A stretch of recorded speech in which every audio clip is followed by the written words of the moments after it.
Last വന്നൊരു post ഉണ്ട്, ഈ അവസാനം വന്നൊരു ഫോട്ടോ. ഈ ഫോട്ടോ കാണുമ്പോൾ ഞാൻ ഐ എം ബെറ്റിംഗ് ഇന്നത്തെ ഏത് ചെറുപ്പക്കാരൻ അല്ലെങ്കിൽ ഏത് യൂത്ത് ആക്ടറിന് പറ്റും പഠിക്കാൻ.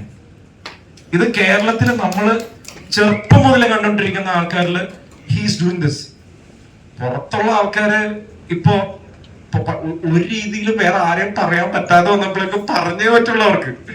കാര്യം ഇനിയും പറഞ്ഞില്ലെങ്കിൽ നമ്മളുടെ ഇത് പറയില്ലേ, കുറെയൊക്കെ നമുക്ക് മലയാളം അല്ലെങ്കിൽ അവന്മാര് അല്ലെങ്കിൽ പുറത്തിരിക്കുന്നവര് ഇങ്ങനെ താഴെ കിടക്കുന്ന ബ്ലഡി മദ്രാസി എന്ന് പറഞ്ഞ വീട് വരുന്നു.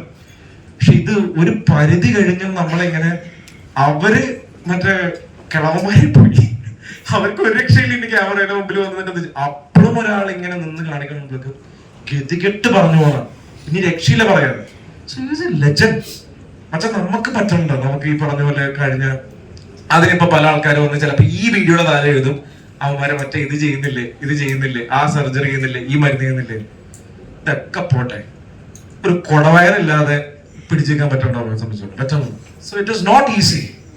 ഇത് നമ്മൾ കിടന്ന് ശ്രമിക്കുന്നത് കൊണ്ടാണ് നമുക്ക് പറ്റാതെ വരുമ്പോഴാണ് അപ്പുറത്തെ ഒരാൾക്ക് പറ്റണമെങ്കിലേക്ക് നമ്മൾ ആദ്യം അസൂയായിരിക്കും, ആദ്യം നമ്മൾക്ക് പറയാൻ പറ്റില്ല. പക്ഷെ ഒരു പരിധി പറഞ്ഞു പോകും. കാര്യം അതൊരു ആക്ടറിന്റെ ഡെഡിക്കേഷൻ ആണ്. വൈൽഡ് മെന്റൽ എന്ന് പറയില്ലേ, there is only a wild mental person in this world of cinema. നമുക്ക് തൊട്ടടുത്തറിയാം, that is Mammootty. He is wild mental. പറ്റില്ല. ചിലപ്പോ ഇങ്ങനെ കണ്ണാടി കൂട്ടിരിക്കുന്ന പോലെ ഇരിക്കുകയും ചെയ്യും, മറ്റേ വർക്ക് നമ്മളെ വിസ്മയിപ്പിക്കില്ല. ഇത് രണ്ടുമുണ്ട്. His looks as well as his works. പറയാൻ